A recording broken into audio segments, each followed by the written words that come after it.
Play to earn, free to play mga pre. Good day sa ating lahat na kagaya ko na nag-aabang sa mga free to play, play to earn. So isa ito sa mga laro na gusto kong i-review, i-share sa ating lahat. Ang laro na to ay Kulha Agura na pwede mong i-download sa Play Store. So yan, pwede ka raw kikita dito ng malaki. So makikita natin dito ang pwede mong i-cash out ay 5,000, 10,000, 0.34. So malaki nga, pwede mo siyang i-cash out via GCash. So makikita nyo dito, malapit ko nang makuha yung 5,000 pesos. Kasi nung una, nagbibigay yan ng malalaking coins.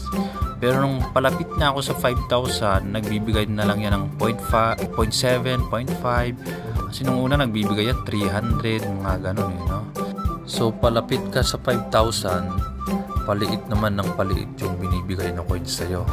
So hanggang sa magbibigay na lang yan ng 0.00 something, mga ganyan.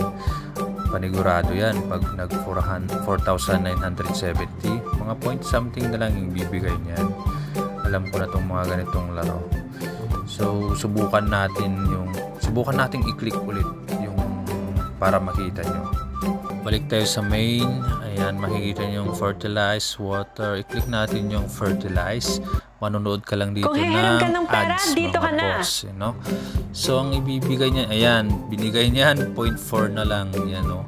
So panigurado yan pag palapit ka ng palapit dyan, paliit din ng paliit. So marami kang pagdadaanan dyan bago mo makuha yung 5,000. Tapos pag winidraw mo, ewan ko pa kung ibibigay yung 5,000 na yan. Siguro yung 0.34 kanina, pwede mo sigurong ma-withdraw yun. Pero yung 5,000 na yun, para sa akin opinion ko lang to mga boss. Do your own research, ika nga, no? So hindi, para sa akin, hindi mo ma-withdraw yung 5,000 na yun. Para sa opinion ko lang gusto ko lang i-share yung opinion ko dito sa laro na to. So para sa akin, fake itong laro na to. Hindi mo makukuha yung 5,000 na yun. Siguro maaabot mo yung 5,000 na yan, 5,000. Pero pag kinash out mo yan, hindi ko lang alam kung ibibigay yan, i-approve yan, kung darating yan sa GCash ninyo.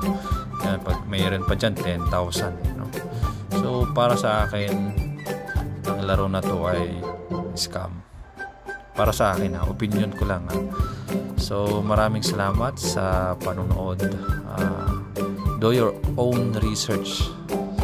Yun ang sabi ng mga eksperto. Please like and subscribe. Salamat.